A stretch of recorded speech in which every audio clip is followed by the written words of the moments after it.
জুবিনদাবিহীন প্ৰথমটো বহাগ।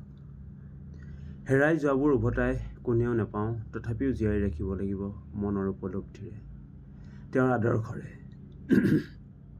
গতিকে আজি পহিলা বিহুৰ দিনা সকলোকে ৰঙালী বিহুৰ হিয়া ভৰা শুভেচ্ছা জ্ঞাপন কৰিছোঁ। আশা কৰিম ৰঙীন হৈ থাকক জীৱন প্ৰতিজন ব্যক্তিৰ, সুন্দৰ হওক প্ৰতিটো পল। আজি পুৱাই পুৱাই বিহুৰ শুভেচ্ছা জনাবলৈ এটা কবিতা হাতত তুলি লৈছোঁ, নীলিম কুমাৰ দেৱৰ কবিতা। কবিতাৰ শিৰোনাম বিচনাৰ পৰা উঠাহে অসমবাসী। গতিকে ৰঙালী বিহুৰ শুভেচ্ছা জনাই কবিতাটো মই পাঠ কৰিছোঁ। বিচনাৰ পৰা উঠাহে অসমবাসী, তোমালোকক বিহুৰ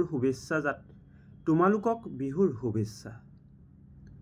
যাতে মোৰ শুভেচ্ছাৰে উষ্ণ হয় তোমালোকৰ বুকু, যাতে সেই উষ্ণ বুকুত আন্দোলিত হয় অসমৰ মাটি পানী বতাহ। বিচনাৰ পৰা উঠাহে অসমবাসী, আজি এই দুকমুকালি গৰুবোৰে হেম্বেলিয়াই কৈছে আমাক এবাৰ বোৱতী পানীত নামিবলৈ দিয়া।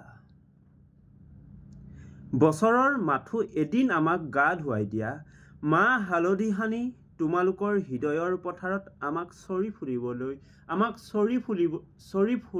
ফুৰিবলৈ দিয়া এদিন। বিচনাৰ পৰা উঠাহে অসমবাসী, আজি এই দুকমুকালি তোমালোকক শুভেচ্ছা জনাবলৈ গৈ মই থমকি ৰৈছোঁ। মোৰ বিহুৱা বুকু বাৰে বাৰে থমকি ৰৈছে আজি।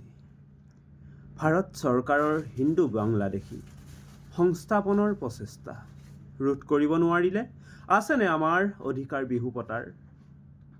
থাকিবনে আমাৰ অধিকাৰ কঁকাল ভাঙি ভাঙি নাচি আকাশলৈ বুকু উদঙাই দিয়াৰ?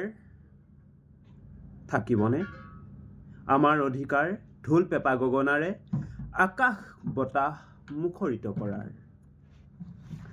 বিচনাৰ পৰা উঠাহে অসমবাসী, আজি বিহুৰ দিনা সকলোৱে নিজকে চিকুটি চোৱা, আনন্দ আৱেগত নাচি নাচি মচগুল হবৰ সময় এয়া হয়নে?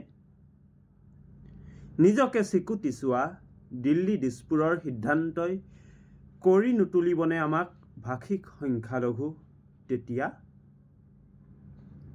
তেতিয়া আমাৰ হৃদয়ত উদযাপিত হ'বনে বিহুৰ ৰং সঁচা অৰ্থত? বিচনাৰ পৰা উঠাহে অসমবাসী, তোমালোকক বিহুৰ শুভেচ্ছা।